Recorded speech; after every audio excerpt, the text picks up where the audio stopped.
നിങ്ങളുടെ favourite shows ഇനി ഒരിക്കലും മിസ്സാവില്ല. ഇപ്പോൾ C5 കാണും നിങ്ങളുടെ ഫേവറേറ്റ് ഷോസ് തികച്ചും സൗജന്യമായി. അയാളെ തല്ലിയിട്ടോ കൊന്നിട്ടോ ആ ഡയറി അവിടുന്ന് പൊക്കുന്ന കാര്യം ഞാനേറ്റു. എടാ അത് അമ്മ ഒന്നും പറയാൻ നിൽക്കണ്ട. അമ്മങ്ങ് വന്നേ, നമുക്ക് ഇപ്പൊ തന്നെ ആചാര്യയുടെ ഓഫീസിലോട്ട് പോവാം. വന്നേ. അമ്മയ്ക്ക് എന്താ പേടിയാണോ? പേടിയൊന്നും ഉണ്ടായിട്ടല്ല.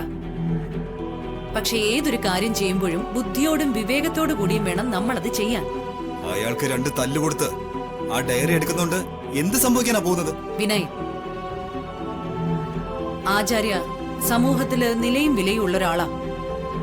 പോരാത്തതിന് ഈ കുടുംബത്തിന്റെ വിശ്വസ്തനും.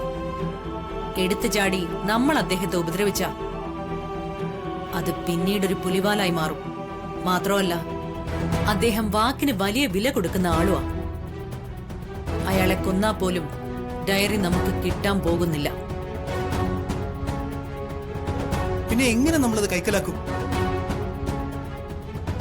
എടാ മോനെ, ആ ഡയറി തന്ത്രപൂർവം വിശാലിന്റെ കൈകളിലേക്ക് എത്താനുള്ള ഒരു തന്ത്രം നമ്മൾ ഉണ്ടാക്കണം. അങ്ങനെ നമ്മൾ ഒരുക്കുന്ന തന്ത്രത്തിലൂടെ ഡയറി വിശാലിന്റെ കയ്യിലെത്തിയാൽ പിന്നെ അത് നമ്മുടെ കയ്യിലെത്താൻ പ്രയാസമുണ്ടോ? ഓഹോ, ശരി. അതിനുവേണ്ടി എന്ത് തന്ത്രം പ്രയോഗിക്കും? അത് നമുക്ക് ആലോചിക്കാം.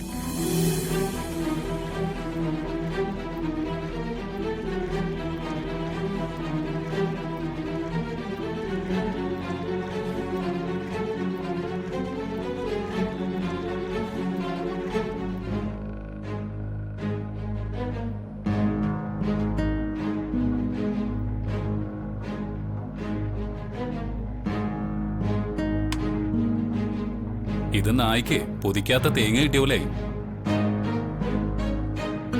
റിയ ഇതേ ഫേസ് ഐഡി വെച്ച് ലോക്ക് ചെയ്തിരിക്കുക.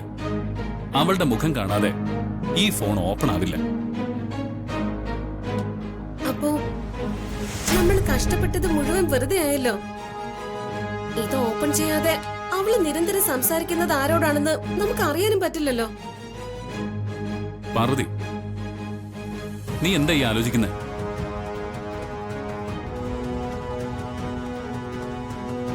റിയയുടെ മുഖം ഏതെങ്കിലും വിധേന ഈ ഫോണിന് അഭിമുഖമായി വന്നാലും നമുക്ക് ഈ ഫോൺ ഓപ്പൺ ചെയ്യാൻ പറ്റുമല്ലോ. ആ, സാധിക്കും.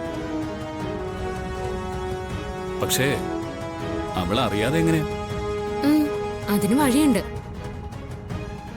എന്തു വഴി? പറയാം. എന്തായാലും അവൾക്ക് വിശാൽ സാറിനോട് അടങ്ങാത്ത ഒരഭിനിവേശമുണ്ട്.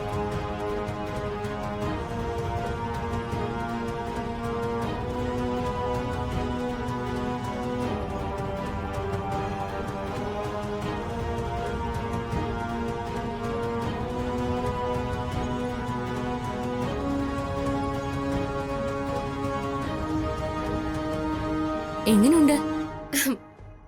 സൂപ്പർ. കൊള്ളാം, സൂപ്പർ ആയിട്ടുണ്ട്. എന്നാലേ വിശാൽ സാറ് ചെല്ല്, ഞാൻ പിന്നാലെ വരാം. ശരി, പിടിച്ചോ.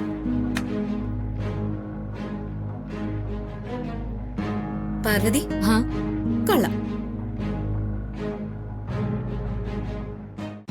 ഡൗൺലോഡ് ചെയ്യൂ C5 ആപ്പ്. കാണൂ എല്ലാ എപ്പിസോഡുകളും സൗജന്യമായി.